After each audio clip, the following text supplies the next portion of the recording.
Bona nit i benvinguts a un nou episodi de l'Epitafi. Avui estic pel capítol, soc en Norbert, uau, quantes coses, soc en Norbert Palazón. Estic pel capítol, no ho sé quin és, i avui parlo amb l'Amparo.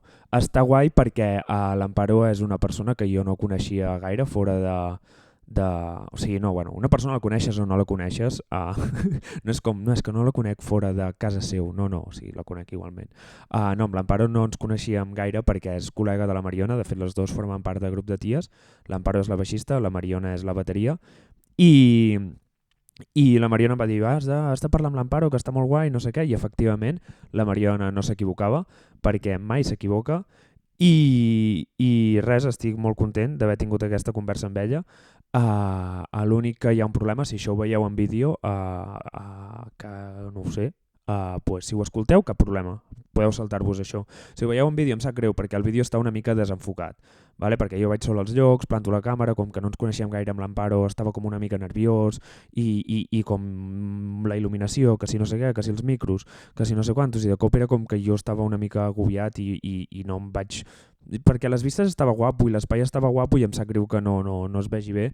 Bueno, de fet les vistes es veuen de puta mare, el que no es veu bé som nosaltres, vale? Està desenfocat bueno, està enfocat a algú que no som nosaltres, vale? I res, jo a partir d'aquell moment he intentat millorar, intento fer les coses millors i ara sóc budista, ara m'he convertit en el contrari de Donald Trump, no, és broma.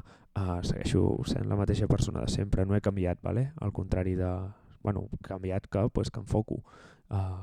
I tampoc si hagués canviat no passarà. És igual, que la conversa amb l'Amparo està molt guai i disfruteu moltíssim. Merci per escoltar-ho.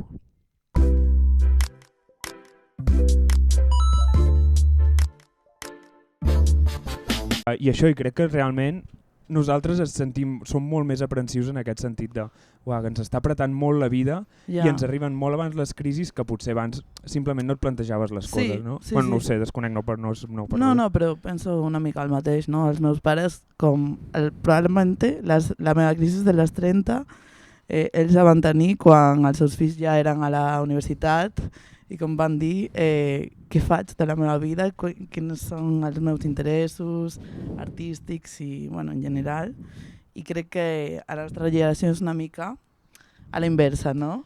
Perquè tu vens de Galícia. Sí. Els teus pares a què es dediquen? Són professors i el meu pare també té una granja de vaques. Oh, sí. Va participar al concurs aquest de la vaca gallega més bonita, no sé com és? No. És que me'n vaig enterar fa poc d'això i va ser com, vale. Que guai. Sí. Molt bé. Així, o sigui, tu ets de Santiago? Jo soc de Santiago, vaig néixer a l'Ourense, perquè la meva mare és d'Ourense, però sí, soc de Santiago. Vale, uau, que guai. Sí. I vas venir aquí a Barcelona una mica a vivir la ciutat. Sí, una mica perquè sí, perquè la meva feina és online, doncs vaig decidir venir a Barcelona amb el meu ex i ara estic molt contenta amb la ciutat, amb el projecte de grup de ties i crec que parlant de la vida crec que em quedaré aquí uns anys més, però crec que vull que la meva vida, la meva bellesa sobretot sigui a Galícia, amb la meva família. Sí. Això passa molt, que jo crec que quan veiem que, o sigui, que molta gent que per exemple no som d'aquí, o sigui, jo soc de Banyoles, però que no som de Barcelona, és com que el cementiri d'elefants el volem fer on vam néixer. Clar. Saps? Jo me'n vull tornar allà, vull morir allà i, o sigui, no em vull imaginar, jo soc molt més de prop, però tu a Galícia, la meva parella, la Cris, també és, jo la jubilació, me'n vull anar a Galícia i em sembla genial perquè està mega chill, que potser no s'ha de dir gaire això perquè si no la gent anirà cap allà, però bueno, no ho sé, o sigui... Sí, s'està molt chill, però també és una cosa que passa aquí a la gran ciutat, que és com passen moltíssimes més coses, tens la possibilitat de descobrir i fer coses. Per exemple, jo amb la música no crec que a Galícia hubiese, com es diu en català? Hi hagués fet mai aquest, saps? Doncs està bé estar en una gran ciutat, però també està bé estar al teu lloc, en la teva cultura, com... Clar, per què creus? Sí, és com que de jove... Bueno, sí, és la pròpia vida, però en plan, busquem la tranquil·litat. Tu quan et fas gran, és com que Sí. tots aquests plans de la cultura i tal, és, bueno, ja baixaré una vegada al mes on sigui... Sí, i els arrels, no? Com que estant aquí a Catalunya, com vaig pensar moltíssim més sobre la meva cultura i tal, que quan estava a Galícia, saps? Com que em senteixo molt, molt representada por de donde soy i tal, com creo que... Com que estar fora de casa et fa sentir-te més de casa, en plan, Clar, jo vull recuperar tot això. Total.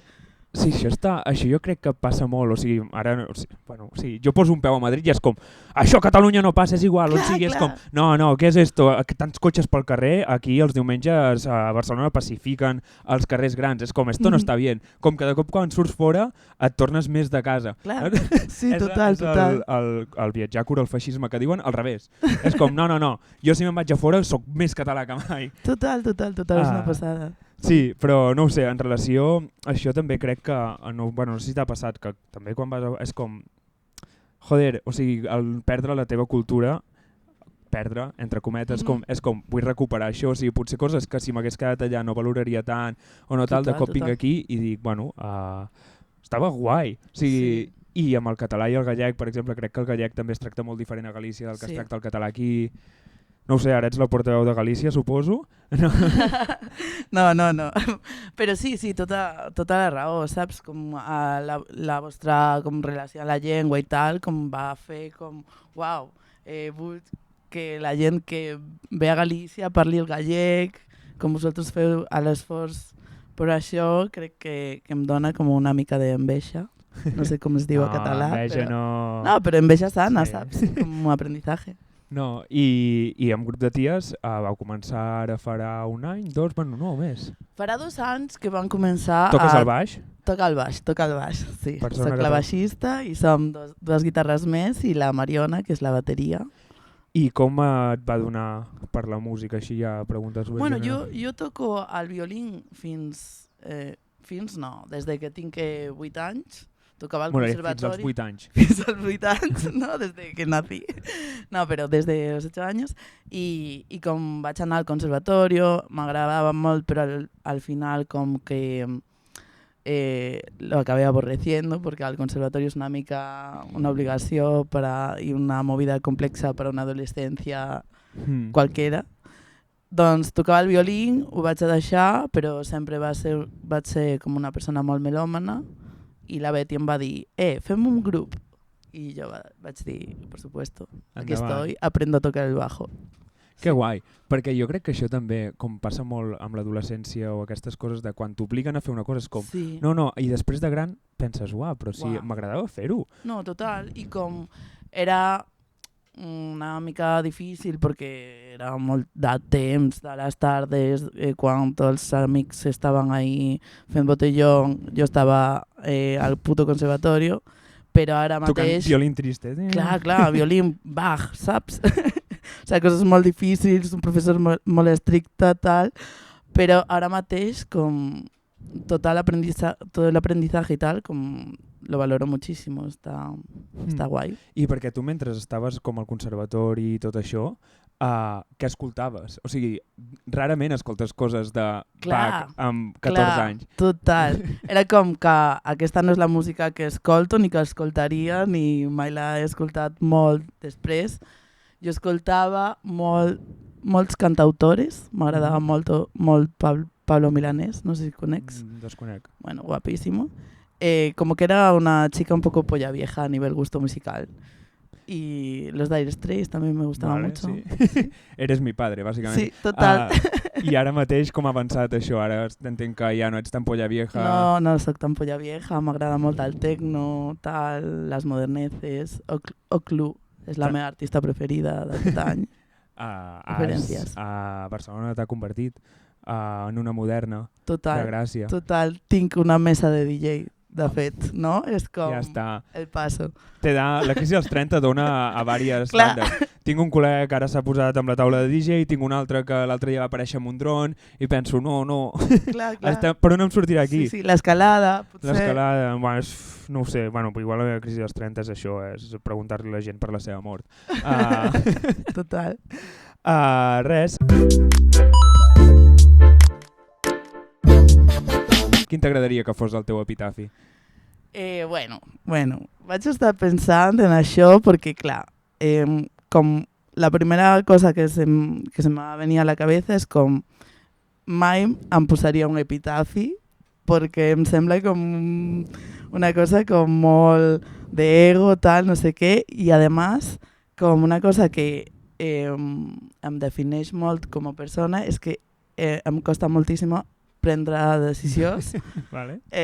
Doncs no crec que mai em posaria un epitafi, però bueno, fem l'esforç de pensar, com crec que hauria de ser una cosa irònica i tal, doncs vaig pensar com bailaréis sobre su tumba, però a gallec, òbviament, bailaredes sobre la seva tumba, que és una frase de Siniestro Total, no sé si ho coneix, que és un grup de Vigo, i bailaredes sobre la seva tumba. Sobre su tumba. Com, sí. No sobre la teva, sinó sobre la dels altres, no? Bueno, sí, clar, és una mica mal plantejat, no?, en la meva tumba. Però... Clar, de cop la gent allà com, merda, a sobre de quina? Qui és que li queia malament? Bueno. Totalment, jo molt, o sigui, amb el tema de l'epitafi estic molt d'acord, en plan, que és una cosa de molt d'ego, dir, aquesta frase, no sé què, igual, i a més costa decidir que és una cosa que no és per tota la teva vida, és que és per la resta de l'eternitat. Clar. Al cementiri aquest de París on està tot Déu enterrat, anaves per allà i pensaves, clar, és que hi ha gent aquí que va fer el seu epitafi al 1890. Clar. I de cop estan... I aquí està. I de cop estem aquí 200 anys després pensant, aquest tio no tenia ni puta idea. Però sí, m'agrada bastant la frase de bailaremos sobre su tumba. ¿Bailaremos? Com seria? Bailaredes sobre a sua tumba. Bailaredes sobre a sua tumba. Sí. Okay.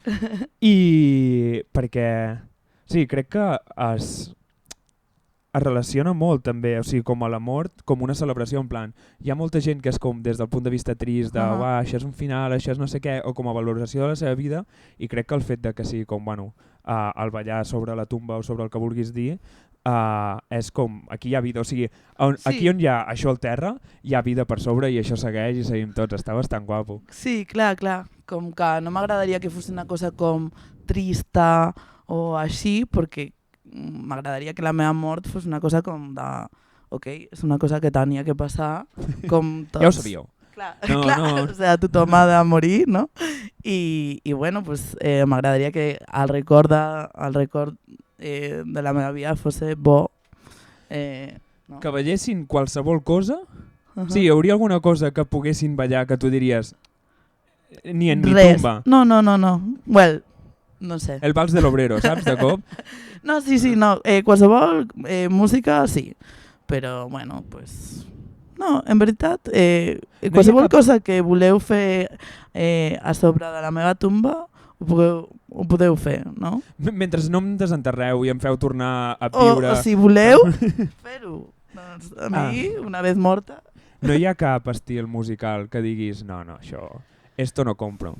Ai, no ho sé. No, a mi m'agrada com ser respetuosa amb tots els gustos i per exemple, amb el metal, que és una cosa que he fet com a l'esforç d'escoltar i no m'ha agradat, però crec que en algun moment arribaré a que m'agradi, no? Ara n'estic fent l'esforç, però com que me gusta respetar qualsevol tipus de música o tal, perquè al llarg de la meva vida moltes coses que no m'agradaven m'han acabat agradant. Que guai, o sigui, perquè creus que molta gent diu no, això no m'agrada no sé què, i és com que has de posar-hi una mica d'esforç, o sigui, des d'on sigui, en plan, la gent que diu no, el reggaeton, o sigui, un metalero dient el reggaeton és una merda, no sé què, no sé quantos, és com, potser no has fet l'esforç de dir vaig a posar-me això i no mirar-ho des del punt de vista, no, és que no tiene 1000 melodies i no tiene 1000 coses, però igual està guai. Hòstia, m'agrada bastant el concepte aquest de... Sí, igual és l'esforç. Sí, penso que sí, i que potser hi ha coses que no t'interessen o no vols fer l'esforç, però penso que sempre hi ha una mirada de que te puede llegar a interessar qualsevol cosa. Com el meu pare sempre deia que qualsevol feina, qualsevol cosa era interessant, no? Això és veritat, jo crec que nosaltres en general, com, sí, jo què sé, no vull sonar així, però com les facilitats que hem tingut ens han portat a dir, no, bueno, hi ha feines que estan més guais o menys guais, en plan, sobretot, jo per exemple parlo per al meu sector, l'audiovisual, com ets guionista, ets director, ets no sé què, és com hòstia, ets redactor, ets producció, ets tal, ets un matxaca. És com, no, vull dir, tot és vàlid i tots estem fent la nostra funció i tot aporta, i com que hi ha com molt elitisme o molt de classisme amb les feines, sí. que fins i tot gent ja et diu la seva feina com, bueno, és que jo, és com, bueno, estàs guanyant la vida. Ahir estava sopant amb un tio que em diu, bueno, no, és que jo he fet un doctorat en biomedicina, no, en bioquímica i física, o una cosa així, bueno, no ho sé, no soc de ciències. I m'ho va dir com, bueno, és que no sé què, i li vaig dir, amore. Què vols dir? Clar. I diu, bueno, és que clar, com que tu ets còmic i jo... Ojalà no hagués decidit mai fer això, saps? Ojalà pogués... Però i el tio era com acomplexat, i com, no, en plan, és igual de vàlid. Com t'agradaria que et recordessin? Com una persona alegre i buena. I com creus que et recordaran? Pues no sé, una mica loca, potser, o com una mica desastre, però també crec que una persona buena con la gente que quiere y... L'alegre loca és com una cosa que és la mateixa cosa vist des de dos punts de vista diferents. Clar. Que això passa molt amb la gent que és molt eixerida, que és molt alegre, que és molt com, no sé què, no sé quantos. Sí. Si tu agafes una persona que és mínimament així com més introspectiva, més tal, és en plan, uau, baixa l'entusiasme, 3, m'estàs estressant. A mi em passa molt, perquè jo sóc l'altra, jo sóc la persona que és zero alegre, sempre és com molt... per baix, o sigui, quan em coneixes fora de... Sí, no ets expansiu. Exacte, i quan a vegades ve gent que... O sigui, tu no m'ho vas semblar quan et vaig conèixer i tal, però que a vegades ve gent que és com, guai, no sé què, no sé quantos, i és com... I després aquesta persona és com, no entenc, si estic siguent alegre i estic siguent simpàtica, i com, bueno, és més el problema de la mirada que m'has abrumat que no pas cosa teva, en plan, a mi em sembla genial una persona simpàtica i alegre, i crec que amb aquestes actituds més positives, la gent més pessimista o més negativa tendeix, és això, la mirada de per mi sóc alegre, per la resta sóc loca, però no és cosa teva, és de la gent que et mira, ¿no? Sí, bueno, a ver, siempre hay como un punto medio, ¿no? Puedes a veces ser abrumador y ser realmente abrumador para alguien. No creo que, espero no ser así yo, pero no ser leída así. Pero bueno, que sí, que jo de sempre com he sido moltes vegades com que em va dir la gent que la primera vez que em veia pensaven que era como tonta, porque claro, como esta cosa de estar siempre fent bromas, sonriendo y tal, es como a veces también visto como esta pava és tonta. Es pot ser idiota i intel·ligent. O sigui, es pot estar fent bromes i ser intel·ligent. La Efectivamente, podemos hacerlo todo de broma. Sí, això passa molt també de... quan et relaciones des de l'humor o com sempre estàs fent xistes o aquestes coses, que la gent ja no acaba d'entendre quina és la línia entre la realitat i tal. Clar. Que faci una broma no vol dir que ho pensi, o no vol dir que sigui idiota. Sí. O si, per exemple, no entenc una cosa, en plan... A mi em passa molt de no entenc això i la gent es pensa que els estic vacilant. I no, jo en el meu cas sí que sóc idiota. O sigui, faig bromes i sóc idiota. Llavors jo pregunto a la gent, no ho he entès? I la gent és com... Què vols dir? I jo com, no, explica-m'ho. I la gent és com que no entén la broma. Que és el cas contrari, però bueno, no sé, o sigui, jo crec que en general es confon molt el fer bromes o el voler baixar el nivell de la conversa, en plan, no cal que tot sigui superintens tota l'estona, podem ser una mica idiotes també. Sí. I no sóc idiota jo. Clar. Vols que parlem de qualsevol cosa? Podem parlar-ho, però deixa'm que em diverteixi jo també una mica, no? Sí, total. Bueno, fins i tot vas dir com que a veces hacer bromas y tal es como para rebajar la conversación y tal, però he de dir que jo vaig tenir una època que feia tantas bromas que se me comió el personaje absolutamente a segundo bachillerato, com que performava tota l'estona com un personatge graciós d'un programa de televisió de Galícia. Quin era? L'Ann Robert Tonight Show? No, era d'un còmic que feia com petites incursions a Land Rover, que es diu Perdomo, David Perdomo. Bueno, no ho conec probablement, da igual. I el personatge era com un loco del futbol que parlava així, Yuki, gol! I vaig estar un any entero parlant així amb la gent i era pues, pura inseguretat. Els profes de... No es traurà batxillerat aquesta persona. Sí. O sigui, examen oral d'anglès així. Total, problemàtic. Perquè allà la tele gallega ha tingut com molta influència a la teva... O sigui, com aquí TV3, o sigui, en plan, allà no és tant, es veu que és com una cosa molt regional, no, la tele... Sí, bueno, però hi ha com 2 o 3 programes. Un és el programa de la infància, que és el Xabarín Club, que és com una cosa molt mítica, que tots els nens gallegos veiem Sin-Chan, Bola de Dragón, tot a gallec, i com que tenien bromes molt concretes, tal, no sé què, com el doblatge era com... molt guai, perquè era com molt ganyang, no sé, i doncs el Xabarín Club va marcar molt la meva generació, i després hi ha el mític programa de la tele gallega, que és el Luar, que és com un programa de mashup extremo de cultura gallega i espanyola, o sea, no sé, era habitual ver a María del Monte, Camela, tal, i com pues, mítics artistes gallecs, còmics i tal. I després a Land Rover, que va tenir molt d'èxit fa uns anys, ara mateix és com una mica ja... És que jo l'altre dia vaig trobar un tall del Land Rover Tonight Show i em va flipar, va ser un concepte que em flipava, perquè hi ha una cosa que és que parlen gallec i parlen allà qui vol parlar gallec, qui vol parlar castellà, i ja està, i està el Robert allà menjant-se una truita de patates mentre la gent està a la taula parlant i vas en plan, uau, em sembla increïble, em sembla genial, i em sembla un concepte com televisiu que vaig pensar, és com aquest cutre, però cutre no busca... O sigui, és com cutre però alhora és autèntic, saps? Com que mola molt perquè crec que... Bueno, no sé, o sigui, com que encapsulava molt bé el que volia ser el programa. Només he vist aquest tros, perquè el vaig veure per Twitter i vaig tallar i tal, però vaig pensar en plan, uau, que guai. Era Antonito llapant-li la calva a un home, també dic el tall, o sigui, en plan, no... No, sí, està bastant guai i és com molt de Galícia aquesta cosa de... mezclar l'idioma, saps? A la meva família jo parlo gallec amb el meu pare i la meva mare parlo castellà. Doncs és com super habitual la mescla i com que és un programa poc pretensiós i tal. Així, bueno, sí, Land Rover. Land Rover Tonight Show. Què t'agradaria que canviés del món abans que et morissis?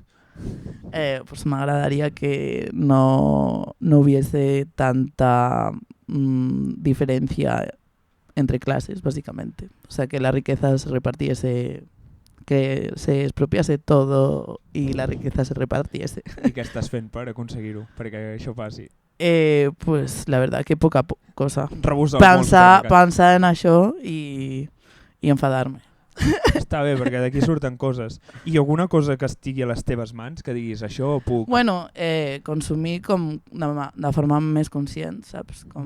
I també com que estic una mica més conscient del tema del clima, tal, estic intentant no anar en avió, de volta a Galícia, com anar en tren, aquestes petites coses de consum que marquen la diferència, crec. Molt bé, està guai, està guai. O sigui, més els avions a Galícia estan impossibles.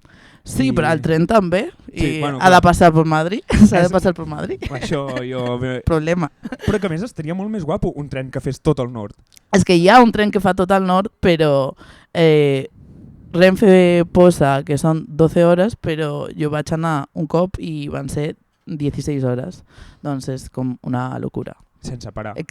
No, parando, o sea, clar, sense parar tu de poder sortir Exacte. del tren, pero parando en absolutamente todas las vilas Uau. del norte peninsular. Sí. Uau, però és que està guapo. O sigui, el tren a mi m'agrada molt més. O sigui, per Sí. mi crec que el meu mitjà de transport preferit per viatjar és el tren. Sí, sense dubte, no? I sí. Ves el paisaje, parles amb la gent, te puedes levantar... Està molt guai el tren. Parles amb la gent, al tren. Sí. Ets aquesta persona. Bueno, clar, en aquest tren de 16 hores parlo amb la gent, no normalmente. No ets la persona que està 16 allà. hores?